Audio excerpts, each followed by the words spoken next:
Hey guys, welcome back to the Money Zone. I'm your host, Folasade, the accountability accountant, guys, and I am back. This is segment 2. So if you guys are just tuning in, you missed out on segment 1 where I discussed year-end financial planning tips. What you guys should be doing. It's accountability season, y'all. Y'all talking about it's cuffing season, now it's accountability season. If you want to achieve your goals, live the life you dream. Don't only cuff somebody, hold yourself accountable so you guys can be living the way you want to as well, guys. Okay. So make sure you tune in, or if you guys want to watch that replay, head over to my YouTube channel, which is Folasade TV. It should be there tomorrow, I think, maybe like 24, 48 hours. My team will break it up and put it on the YouTube channel, Folasade TV. Head over there so you can watch segment 1. So guys, in segment 2, guys, y'all might be a little mad at me on this one, but it's okay. I'm pretty used to it. A lot of the new people that just come, y'all end up, either liking me or loving me or hating me. But eventually, I think everybody end up loving me because my goal, but I don't care if you do or not. Let's really be honest. Okay, number 1. But my goal is to really serve the people. So we got to have these hard conversations. So we're going to talk about Black demographics, guys. So we're going to talk about what we got going on, our income, our household, what is happening in the Black community. It is so much gibberish. Oh, Black people make this. Black people do this. Black people median income this. Let's look at the numbers, guys. Did I not go live? Okay. Oh, I did. Okay, so let's look at the numbers, guys. So if you guys want to see my screen, head over to our YouTube channel, which is Folasade TV, guys. I don't know if you guys are not getting notifications that are subscribed to the channel or whatever the case may be. But if you guys want to see my screen, head over to our YouTube channel, which is Folasade TV, okay? So, guys, I'm going to share my screen. So, first of all, I'm on blackdemographics.com. And, I chime into a lot of the conversations that you guys have online, right? But then I end up realizing that all of that stuff is a waste of my time, and it's really a waste of all of our time, honestly, because all we're doing is just talking, but we're not really putting in too much of the work. Okay. And I'm not really that type of person that do too much talking. I'm more of a let's talk to solve a problem so we can all be on the same page. But then I'm just the type of person, let's get to work after that. Like all of that back and forth, who gonna do what, blaming everybody. I don't do that. I hold myself accountable to what my responsibility is, what I'm supposed to do, and I do it and I get the job done. A lot of you guys are not where you are not where you want to be, because guess what? You do too much talking and not enough working. Okay. So first things first, guys, if you see my screen, the median income for Black people, boys and men between the ages of 16 to 24 years old is $648. The median income for that same demographic, but for other races, is $714. So we're already lower. All right.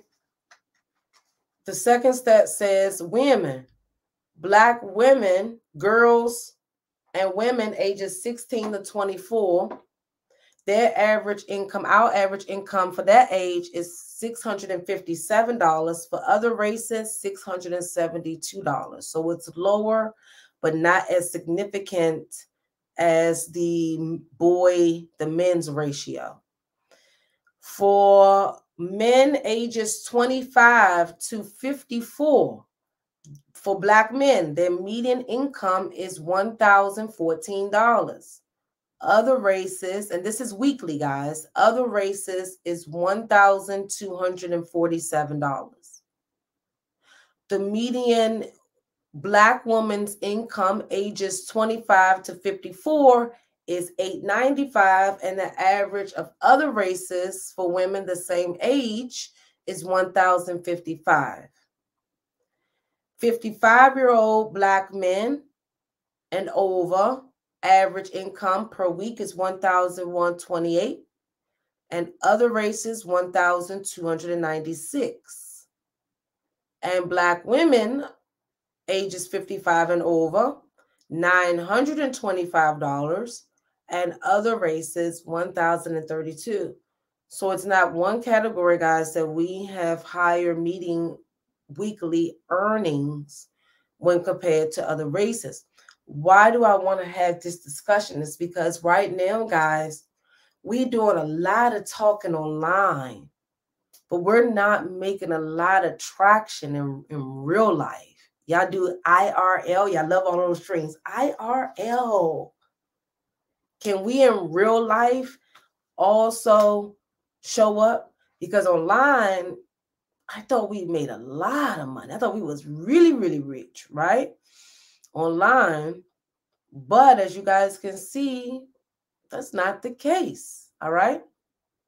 So Black household income, okay, says percentage of households with earnings. 77% of all Black households have income, and 78% of other households have income. So that's good. That's tight right there, neck and neck. I like that. So we kind of working in the same pace, which is good. Okay. The median household income for Blacks is $51,374. The median income for other races is $74,755. The median family income for Blacks is $64,123, and the median family income for other races is $92,148. The married couple family income for Blacks, the average income for married couples for Black people is $94,969. And for other races, $109,250. The average Black single women head of household income is $41,000. So they saying, ladies, when we are the head of our homes, the average income is $41,571. And when compared to other races, their median income for single women held homes is $48,032. So right now, again, guys, we're still falling short across the board. Now, I'm not comparing us to them in a sense of, oh, they're better than us, because nobody is better than nobody. God made us all individuals, however, but we are all kind of grouped together. And right now, our group is doing the most talking online. And it's pitiful because we're talking about relationships, stepdaddies, stepmothers, Pookie, Shanae's, 304s, right? We're having all of these useless conversations, okay? But we're not having the real conversations as to why we are still falling short financially. Why are we not lining up against other races? Why? Why?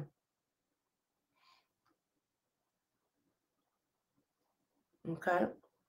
So it says households with retirement income, 21% are Black families have retirement income. 24% of other races have household retirement income. 28% of Black families are getting Social Security. 31% of other race families getting Social Security. 26% of Black families, they say, are getting food stamps. And 12% other races. Wow. Household with government cash assistance. This one is kind of close. Black people, 4%. Other races, 3%.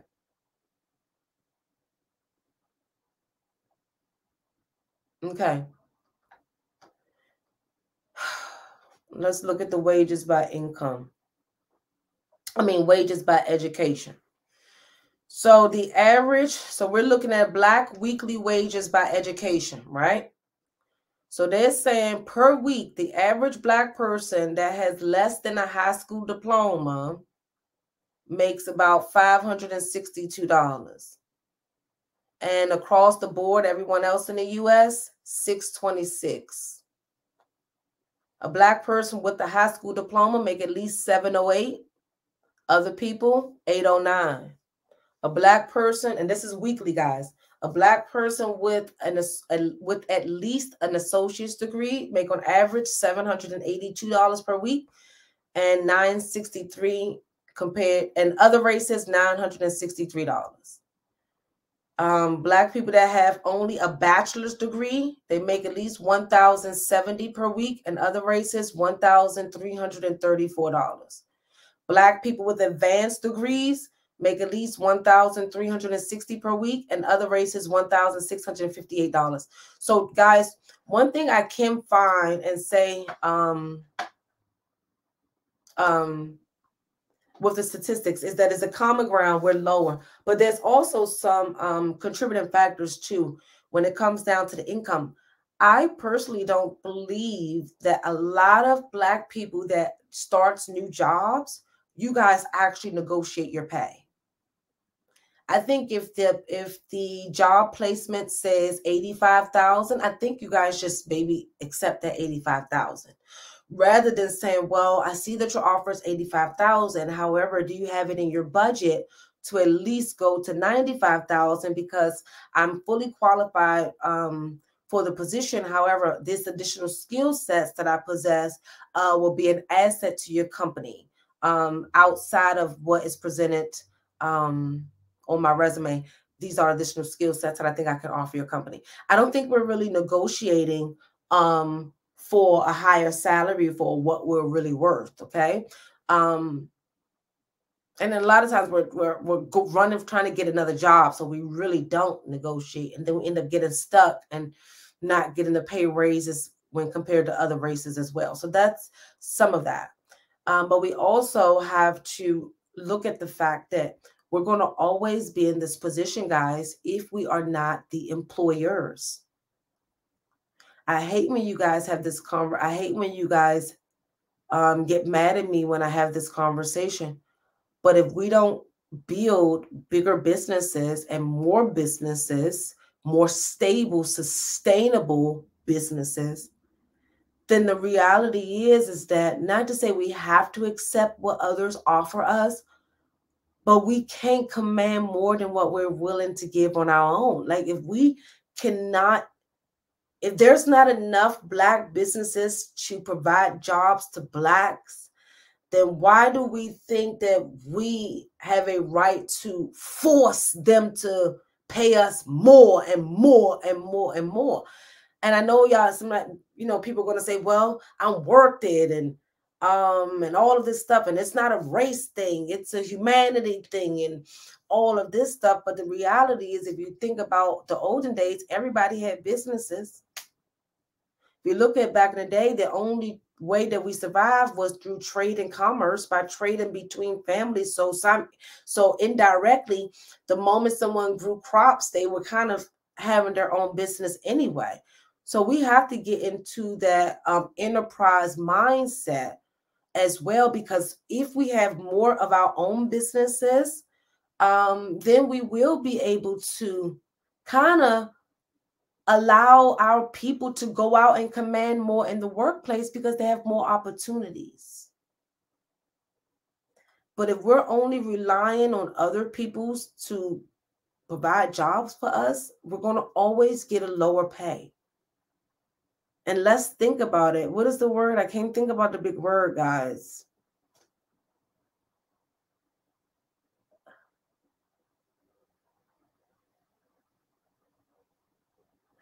Okay, can't think of the word.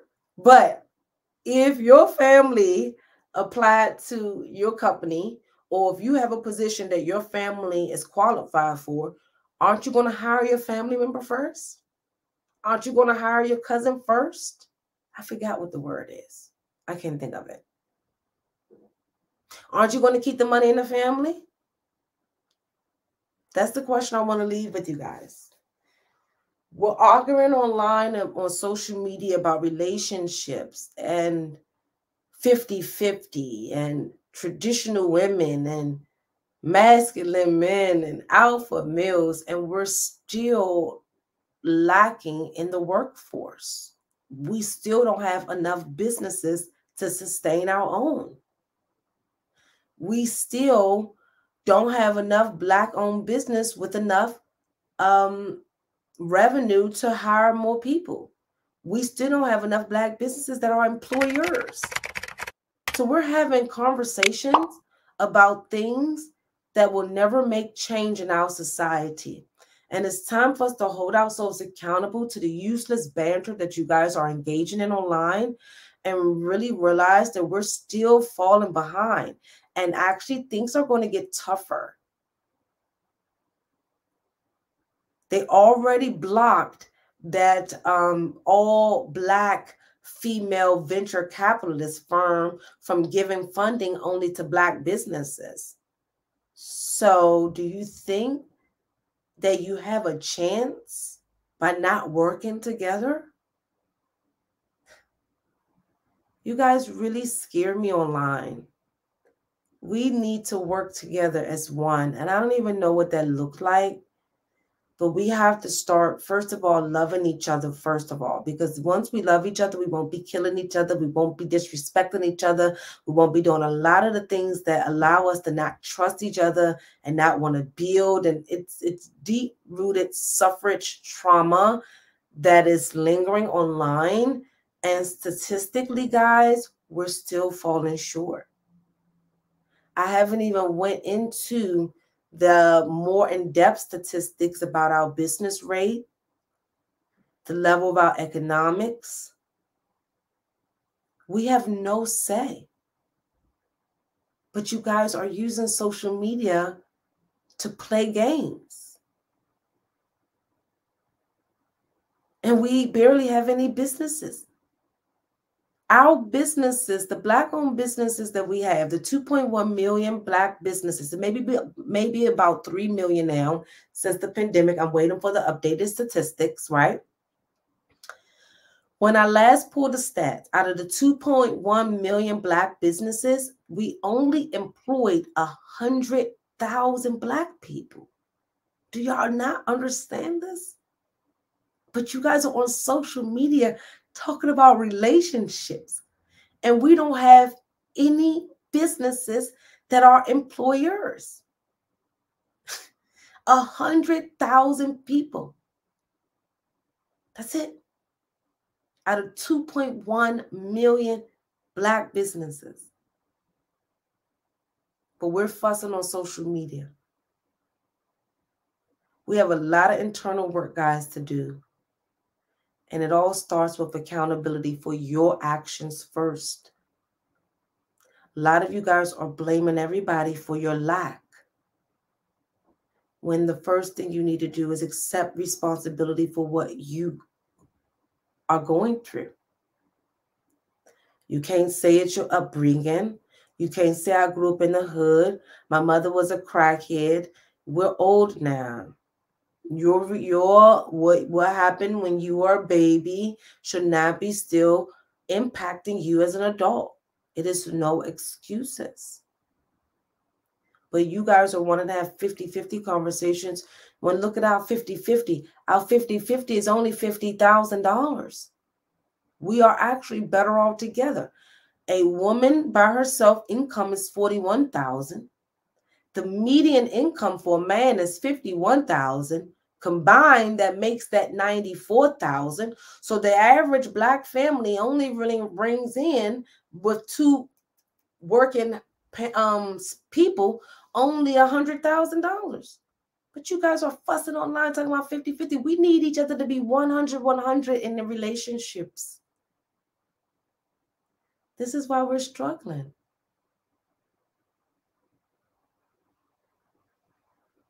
So guys, I want to leave you with that. That these conversations that you're having online, guys, is not solving the economic problems we have in the Black community. Economically, we are suffering. A lot of you guys have about 12 different type of credit cards, 15 different credit cards to live this facade online. And it's shameful now. When is enough enough? When are we going to tired of being the laughing stock? Because see, the reality is, guys, and this is where it gets challenging for me, is that I'm not just a Black American. Like, and it's like, I'm like stuck in this middle of a rock and a hard ship. I'm Black American. I'm Nigerian. My kids are divided between two different tribes, and the tribes are bickering. Black Americans are bickering with Nigerians, and you got Africans hate each other. Like, it's just so much unnecessary stuff when economically everybody is suffering. Y'all robbing Peter to pay Paul. But you're having conversations about 50-50, single mother, baby daddies, pookies, and this, rather than holding everybody accountable to their BS. So guys, if we're going to make impact, if we're going to make a change, if we're going to stop being the laughing stock of the world, like, we're actually the laughing stock of the world. They're laughing. And they're laughing is because you guys are having these useless conversations. And let me see if I can show you guys. Let me show you guys if my feed on my Explore page is the same. Let me see if my Explore page is the same. Hold on. Let me see if it's the same on my phone. Because I wanted to show you what the white people are having, the conversations they're having. They're trying to bring down the government and save the world. And Black people are actually sitting there having useless conversations about relationships. Oh no. So it don't pop up. You know how, like, when you're scrolling on your phone, it will pop up like other people's pages and things instead of going to the Explore page. No. So yeah, guys, I wanted to do that one day so you guys can see when I'm on my phone, the algorithms, because my page, what I look at is multifaceted. So a lot of the white people on my page, they are talking about abolishing the government, bringing Biden out, all of the bad laws, all of the looting, marriage, being family, God, all of the positive things. No tea, no shade now. All of the positive stuff. And then when I scroll, and then the Black stuff is all this baby mama pookie drama and all this nonsense, guys. I'm serious. I'm gonna see how I can connect my phone so I can show you guys in one of my next live streams the difference in the feeds. It is scary. It's totally too different. It's the white people talking about traditional wives, submission, but they're not talking about it in a way that like we're talking about it. They're talking about it, and it is what it is. They just expect it. Like, this is just, oh yeah. And then Black people, we just fighting. So guys, that's all I have for you guys. I love you guys so much. I hope me showing you guys the demographics today to show you guys that we are still struggling financially is because we're doing too much talking and we're not executing and doing what we're supposed to be doing, guys. We need more than one business every 1,000 households. We need more than 1 millionaire per family. Remember, there's this thing called the Black tax, that 1 millionaire in a family get hit the hardest. So someone on Instagram say Black people need to clean up our communities and rebuild our community with the emphasis on good lasting. Exactly.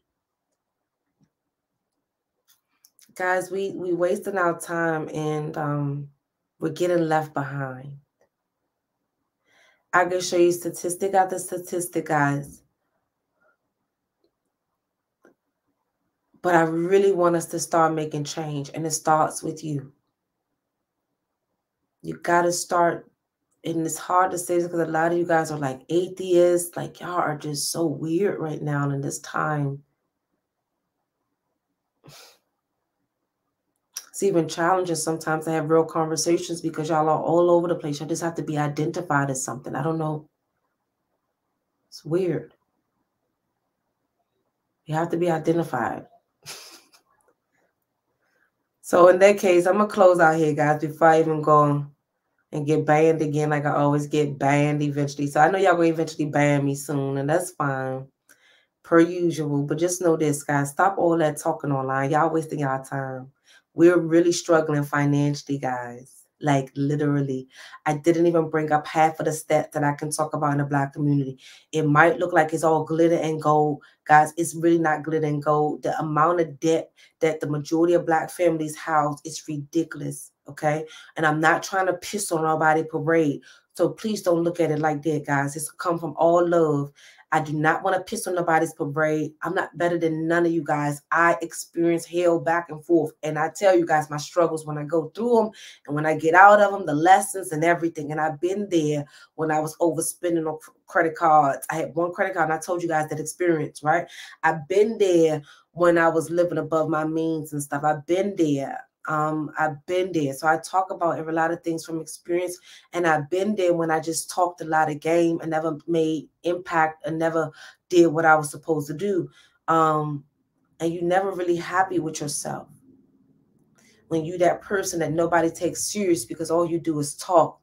Now, everybody that knows me know that we don't really do small talk. That's why I make people so uncomfortable when they're around me. Because if they're not achieving their goals, they don't even feel comfortable talking to me. And so the reality is that whatever you guys want, you can have. You just got to stop talking about it, pray about it, and get to work, guys. So I love you guys so much. I wish all of you absolute success. And this is accountability season, guys, not cuffing season. Y'all done enough fucking cuffing. Excuse my language. I should have said bleep. Bleep it out, Grace. I've done enough beep. Y'all have done enough beep cuffing these past few years, guys. This is now accountability season. Okay? I love you guys. See you next week. Bye. Thank you for listening to The Money Zone on your favorite streaming site. Make sure you tell a friend and a family member about The Money Zone because you were inspired and hopefully motivated to get your finances in order. So definitely tell a friend and leave us a review.